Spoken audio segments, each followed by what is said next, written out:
అందరికీ నమస్కారం. ఈరోజు కథ నిన్ను కోరి పార్ట్ 16. రచించిన వారు నళిని గారు. ఇక కథలోకి వెళ్తే సుధీర్కి వార్నింగ్ ఇచ్చి వెళ్ళిపోయాడు వంశీ. అతను ఇంటికి వెళుతూ ఉండగా హరి కాల్ చేశాడు. దాంతో బండాపి కాల్ లిఫ్ట్ చేసి, హలో హరి చెప్పు. ఎక్కడ వంశీ? ఇంటికి వెళ్తున్నాను హరి. మరి ఇప్పటిదాకా ఎక్కడున్నావు? చెప్పాను కదా హరి, చిన్న పనుండి బయటకు వెళ్ళాను. నువ్వెక్కడా? కాలేజ్లోనే వంశీ, నీకోసమే చూస్తున్నాను. సారీ, నేను ఇంటికి వెళ్తున్నా.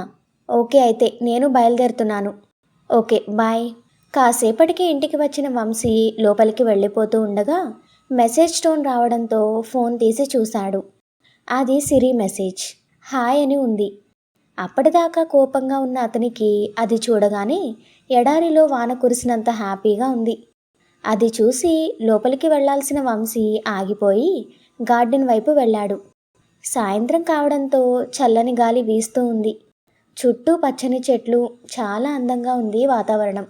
దానికి తోడు సిరితో చాటింగ్. వంశీ మనసంతా చాలా హాయిగా ఉంది. 4 రోజుల తర్వాత సిరి నుండి మెసేజ్. అది అతనికి కొన్ని సంవత్సరాలు ఎదురు చూసిన తర్వాత వచ్చినట్టుంది. అందుకే తన మనసంతా ఏదో బరువో భారమో తెలియని ఫీలింగ్. కానీ అది కూడా హ్యాపీగానే ఉంది. హాయ్, ఏంటి ఇన్ని రోజుల తర్వాత గుర్తొచ్చానా? ఎన్ని రోజులైంది? 4 రోజులైంది. మరి నువ్వేదో సంవత్సరాలు గడిచినట్టు చెప్తున్నావు?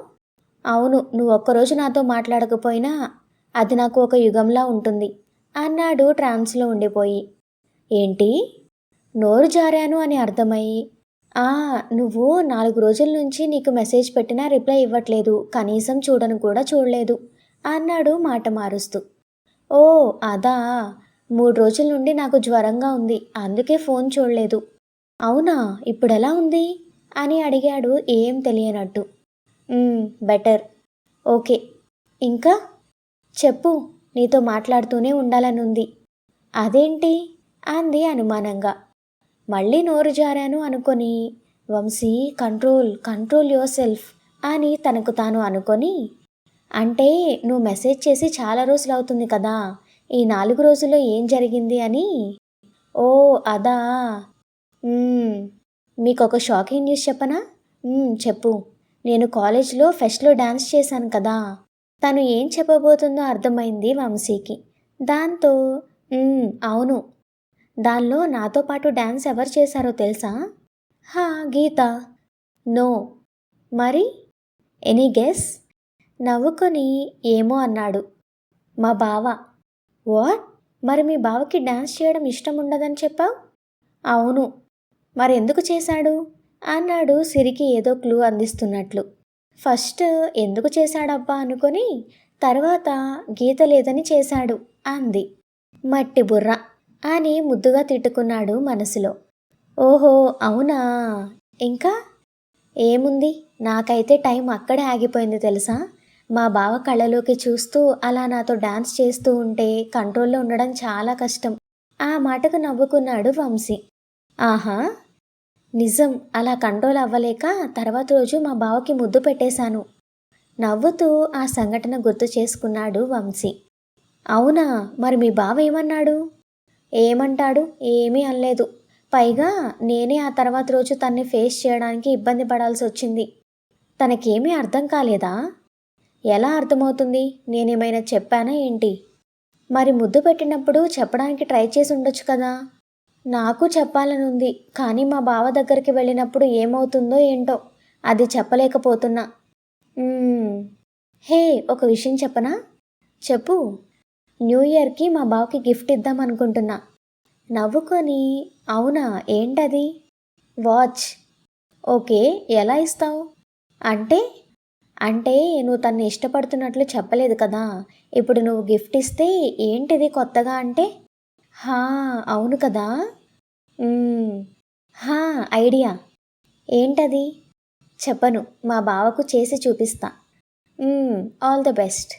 థ్యాంక్ యూ, బాయ్ అని అంతలోనే హే ఆగు అంది. ఏంటి? నేనొక స్టూపిడ్ని. ఇన్ని రోజుల నుంచి మాట్లాడుతున్నాను, కనీసం నీ పేరు కూడా అడగలేదు. అసలు నీ పేరేంటి? ఏం చెప్పాలో అర్థం కాలేదు వంశీకి. కాసేపు ఆలోచించి కృష్ణ అన్నాడు. అదేంటి పేరు చెప్పడానికి ఇంతసేపు ఆలోచించావు? ఏం లేదు, ఇన్ని రోజుల తర్వాత అడిగావు కదా, నవ్వొచ్చింది. సర్లే బాబు, అందరికీ మీ అంత తెలివి ఉండదు కదా. Anyway nice name. Thank you. Bye mister Krishna. నవ్వి ఓకే బాయ్ అని చెప్పి ఫోన్ ఆఫ్ చేసి చుట్టూ చూస్తే చీకటి పడిపోయింది. చాలా టైం అయిపోయింది అని లోపలికి వెళ్తాడు. ఏంటి వంశీ ఇంత లేట్ అయింది? పొద్దున కూడా ఏమీ తినకుండా వెళ్ళావు. టైంకి వచ్చేసాను అత్తయ్య, గార్డెన్లో ఉన్నాను ఇప్పటి వరకు. అవునా, సరే వెళ్ళి ఫ్రెష్ అయ్యిరా, భోజనం చేద్దు గాని. సరే అని సిరి రూమ్లోకి వెళ్తాడు తన్ని చూడ్డానికి. వంశీని చూసి ఫోన్ పక్కన పెట్టి లేచి కూర్చుంటుంది సిరి. ఇప్పుడెలా ఉంది సిరి? బాగుంది బావా. భోజనం చేశావా? చేశాను, టాబ్లెట్స్ వేసుకున్నాను. ఓకే పడుకో, గుడ్ నైట్. సరే.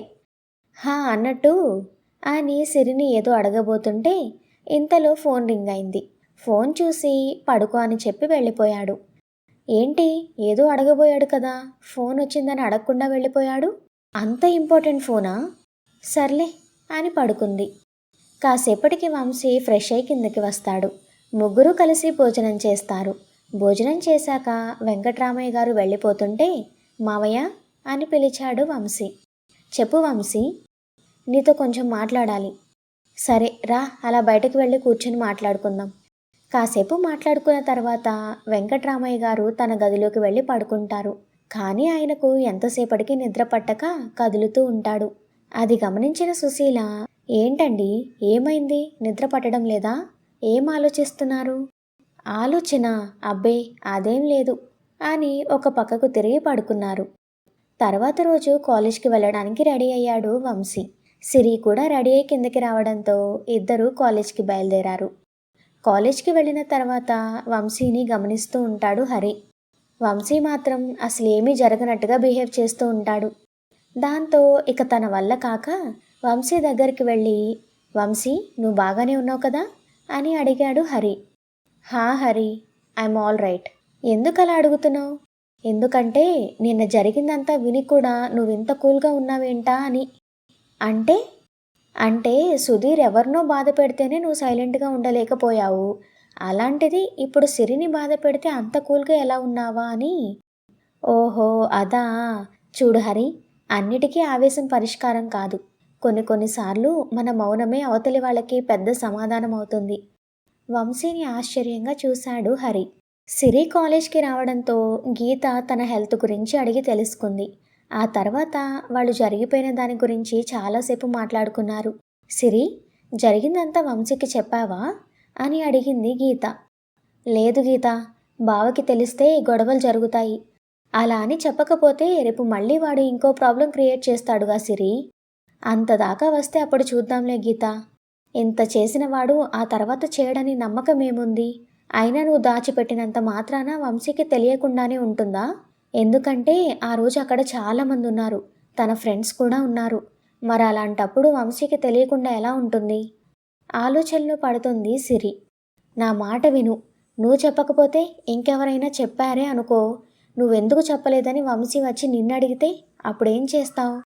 గీత చెప్పింది కూడా నిజమే అనిపించి, సరే సాయంత్రం చెప్తాను అంది. ఆ రోజంతా అలా గడిచిపోయింది కాలేజ్లో. కాలేజ్ అయిపోయిన తర్వాత వంశీ కోసం ఎదురు చూస్తూ ఉంటుంది సిరి. బావ వచ్చాక తన మూడ్ ఎలా ఉందో చూసి ఎలాగైనా జరిగింది చెప్పాలి అని అనుకుంటూ ఉండగా ఎదురుగా వంశీ ఫోన్ మాట్లాడుతూ వస్తూ ఉంటాడు. సిరి వంశీని గమనిస్తూ ఉంటుంది. ప్రశాంతంగానే కనబడ్డాడు వంశీ, అయినా తనని చూస్తూ ఉంది. ఇంతలో దగ్గరికి వచ్చిన వంశీ సిరి అలాగే చూస్తూ ఉండడంతో ఓ హలో అంటూ సిరి కళ్ళ ముందు చెయ్యి ఊపుతాడు. దాంతో తేరుకున్న సిరిని, ఏంటలా నన్ను తినేసేలా చూస్తున్నావు? నిజంగానే నిన్ను కొరుక్కు తినేంత అందంగా ఉన్నావు బావా. అందుకే ఎవరైనా నిన్ను పడేస్తారేమోనని భయపడి చస్తున్నా అని మనసులో అనుకుంది. అంత లేదులే, ఎవరు బిజీలో వాళ్ళున్నారు అంటాడు వంశీ సిరినే చూస్తూ. బాబోయ్, వీడికి నా మనసులో మాట ఎలా వినబడింది అనుకొని మళ్ళీ అలానే చూస్తుంది. ఈరోజు ఇంటికి వెళ్ళడం ఏమైనా ఉందా, లేదా ఇలా మింగేసేలా చూస్తూనే ఉంటావా? హా హా బావా వెళ్దాం అంటుంది కంగారుగా. వంశీ బైక్ స్టార్ట్ చేసేసరికి వెనక కూర్చోబోతూ, బావా నీతో కొంచెం మాట్లాడాలి అంటుంది. వంశీకి ఏదో అనుమానం వచ్చి, ఇప్పుడు కాదు, ఇంటికి వెళ్ళి మాట్లాడుకుందాం అంటాడు సీరియస్గా. సరే అని కూర్చోబోతుండగా ఇంతలో ఒక కారు స్పీడ్గా వచ్చి వీళ్ళ పక్కన ఆగుతుంది. దాంతో పక్కకు జరిగి నించుంది సిరి. గాగుల్స్ తీసి బండి దిక్కుండానే అలాగే చూస్తూ ఉంటాడు వంశీ. కార్లో నుండి దిగుతాడు సుధీర్. అతన్ని చూడగానే షాక్ అయ్యి, అమ్మో, వీడు మళ్ళీ ఏం గొడవ పెట్టుకోవడానికి వచ్చాడు అని సుధీర్ని వంశీని మార్చి మార్చి చూస్తూ ఉంటుంది సిరి. వంశీ మాత్రం బండి దిగకుండానే చేతులు కట్టుకొని సుధీర్ని చూస్తూ ఉంటాడు. 2 రోజుల క్రితం గొడవ జరిగి ఉండడంతో మళ్ళీ సుధీర్ అక్కడికి రావడం, పైగా వంశీ అక్కడే ఉండడంతో ఇంటికి బయలుదేరిన స్టూడెంట్స్ అందరూ ఏం జరుగుతుందా అని చూస్తూ ఉంటారు. సుధీర్ నేరుగా సిరి దగ్గరికి వెళ్ళి తన 2 చేతులు కలిపి పట్టుకుంటాడు. వంశీ అక్కడ ఉండగానే సుధీర్ సిరి చేతులు పట్టుకోవడంతో అందరూ షాక్ అయి టెన్షన్గా చూస్తున్నారు. అది చూసిన సిరి కోపంతో వంశీ ఏం చేస్తాడోనని భయంతో తన వైపు చూసింది. కానీ వంశీ చాలా రిలాక్స్డ్గా కూర్చొని ఉన్నాడు.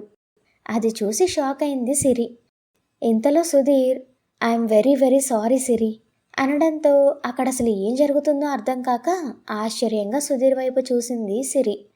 సుధీర్ ఆ మాట అనడంతో సిరికే కాక అక్కడున్న వాళ్ళందరికీ అక్కడ ఏం జరుగుతుందో ఏం అర్థం కాలేదు. వంశీ మీద కోపంతో నేను తప్పు చేశాను. ఆడపిల్లవని కూడా చూడకుండా నిన్ను 10 మందిలో బాధ పెట్టాను. కానీ సిరి, నిజం చెప్తున్నాను, ఆ రోజు నేను నిన్ను చున్నీ పట్టుకొని లాగాలనుకోలేదు. నీ చేయి పట్టుకోబోయి పొరపాటున నీ చున్నీ పట్టుకున్నాను. అందుకే అందరి ముందు నిన్ను క్షమాపణ అడుగుతున్నాను. ప్లీజ్ నన్ను క్షమించు అని చాలా బాధగా అడిగాడు. అతను అలా మాట్లాడేసరికి ఏం చేయాలో అర్థం కాక వంశీ వైపు చూసింది సిరి. క్షమించమని కళ్ళతో చెప్పాడు వంశీ.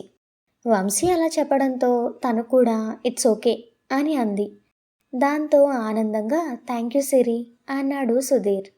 మొహమాటంగా నవ్వింది సిరి. వంశీ దగ్గరికి వెళ్ళాడు సుధీర్. దాంతో బండి దిగి నిల్చున్నాడు Vamshi. Thank you Vamshi, thank you so much. నేను చేయాలనుకున్న ప్రతి ఎదవ పని ఆపి ఈరోజు నా దృష్టిలో నేను దిగచారిపోకుండా చేసినందుకు. ప్రామిస్ చేసి చెప్తున్నాను వంశీ, ఇంకెప్పుడు ఏ ఆడపిల్లని బాధ పెట్టను. దాంతో వంశీ చిన్నగా నవ్వి, వెరీ గుడ్ సుధీర్, మంచి డెసిషన్ తీసుకున్నావు అని అన్నాడు. థ్యాంక్ యూ వంశీ, ఇదంతా నీ వల్లే. నేను నువ్వు అలా చేయకపోతే నాకెప్పటికీ ఆడపిల్ల విలువ తెలిసేది కాదు. It's okay Sudheer. వంశీ, నిన్నొకటి అడగచ్చా? హా సుధీర్, అడుగు. ఫ్రెండ్స్ అని చేయి ముందుకు చాపాడు. ఓకే ఫ్రెండ్స్ అని వంశీ కూడా షేక్ హ్యాండ్ ఇచ్చాడు.